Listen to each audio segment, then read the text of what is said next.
आपलं सुख कशात आहे? बायको असावा पण तिला भाऊ नसावा, तिचा बाप वाघानं वडीत न्यावा, तिच्या आईवर रानडुकरानं हल्ला करावा आणि इस्टेट आपल्याला मिळावा. आपलं नुसतं एवढा दान काय, जावाई एकटा असावा, त्याला भाऊ नसावा, ठकीच्या कमराला कपाटाच्या चाव्या यावा. ठकीला कपाट दिसत आहे का सुईचं? तिला कपाट उघडायला लावलं, ती फ्रीज मध्ये बोटं घालीत बसली, तिला समजत आहे का काही? पण येड पोरग म्हणतो मला देखणी बायको पाहिजे. उगाच भंगरी, वन साईड भांग, बागलात गोचिड्या, अंडरपॅन्टला ओवा, वन साईड भांग पाडी तर बागलात गोचिड्या. त्याला विचारलं बायको कशी पाहिजे? स्मार्ट पीस पाहिजे. अरे गोचिड्याचा वास येतो त्या अंगाचा, तुला स्मार्ट पीस देऊन काय तेच वाटोळ करतो? प्रत्येकाला सुखाची अपेक्षा आहे. तुम्हाला मला सुख मिळवायचं आहे, इथं आपण होतो. मांजरीचं पिलू सुखी आहे कारण त्या सुखाची चिंता करणारा तो आहे. कुत्रीचं पिलू सुखी आहे, त्याचं कारण काय? याचं उत्तर आहे त्यांच्याकडे मी नाही म्हणून ते सुखी आहेत, आणि आपल्याकडे मी आहे म्हणून दुःखी आहे.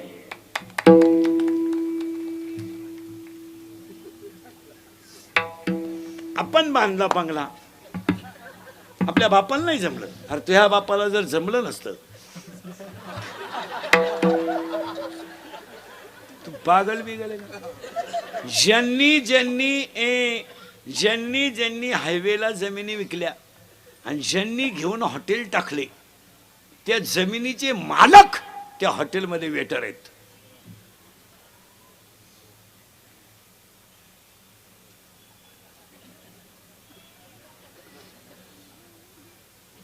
हा किंवा नाही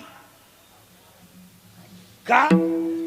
लक्ष्मी नम्रतेनेच टिकावं लागते, ती माझाटेलपणा चालत नाही. नाही नाही नाही, लंकेचा मालक होता पण भजन शंकराचं करीत होता, त्या देवाला मोक्ष त्याला द्यावा लागला. बायको पळू दे, राहू नाही रामाची पळू जाऊ दे, काही फरक पडला नाही त्याने. आमच्या महाराज लोकांनी तेवढंच लावून धरलंय, रावणाने सीता पळू दे, तुझ्या काय बापाचं गेलं पळू जाऊ चाल. अरे पण रावणानं मोक्ष मिळवला हे सांग ना 2-3 वेळा. रावणाच्या 4 गोष्टी लोकांना सांगायच्या रोज. जगातला पहिला मातृभक्त रावण, जगातला पहिला शिवभक्त रावण, आणि लंका सोन्याची असून भजन करीत होता. आणि 4थी गोष्ट, जगातला मरताना हसणारा पहिला भक्त रावण. ते दिलं सोडून, दाढी वाढून आला. येऊ दे जाऊ दे, काय तुला तकलीफ नाही झाली. उरफटे पो तेव्हा सुद्धा माहिती नाही. काही लोक म्हणते वाल्यानं 17 जण बामणं मारली. एवढी बामणं आणली कुठून होती? इथं 2-4 गावा मिळून एक बामण आहे, त्याला एवढी 17 जण बामणं कुठं सापडली? बरं सापडली तर सापडली, बामणं डोंगराला गेलती का आला? त्यांना गावातलंच खपानं. काय पोथ्या वाची त्यात कुडून लोक.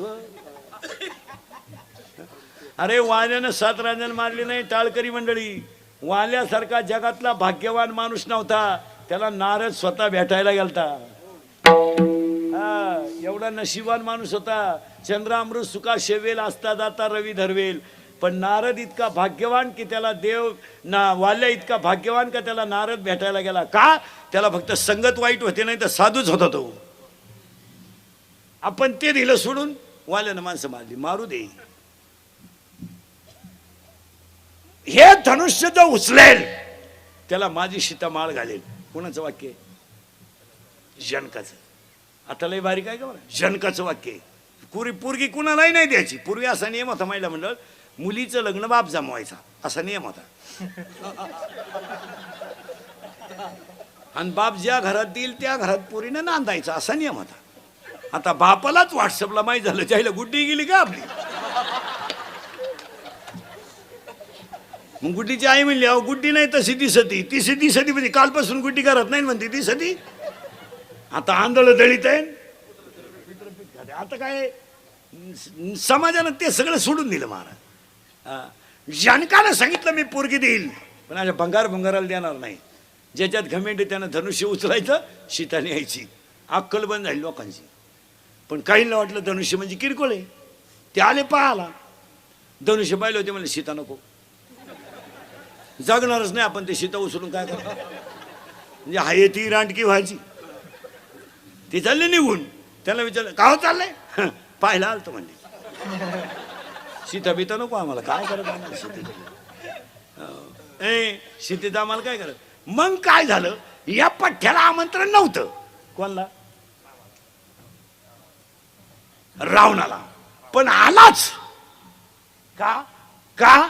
ऐका, रावण हा अहंकार आहे, न बोलवता येतोच. आणि आज बसलेल्या माझ्या सगट सगळ्या माणसांना अहंकार आहे, दुःख येणारच, येणारच दुःख. रावण आला का रे जनका? एवढं मोठं धनुष्य उचलायला तू मला, किरकोळ धनुष्य उचलायला मला बोलवलं का नाही रे? का नाही? अहंकार. जनक हुशार होता.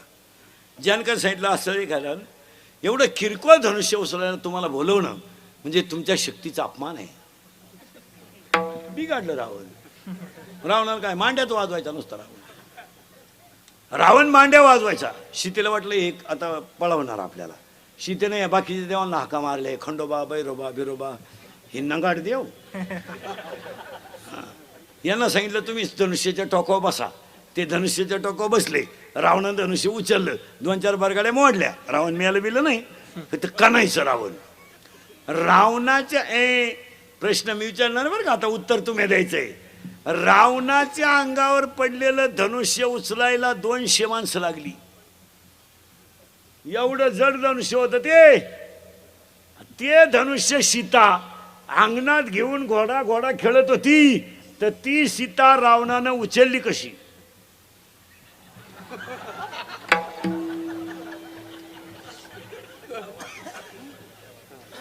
आपलं कीर्तन म्हणजे डिस्कवरी चॅनल. शोधत लावायचा महाराज त्याला, उगाच नाही.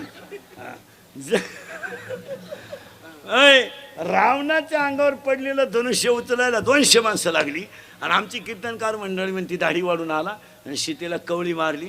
माहिती म्हणून तुम्हाला सांगून ठेवतो, सीता ही माया आहे आणि रावण हा अहंकार आहे.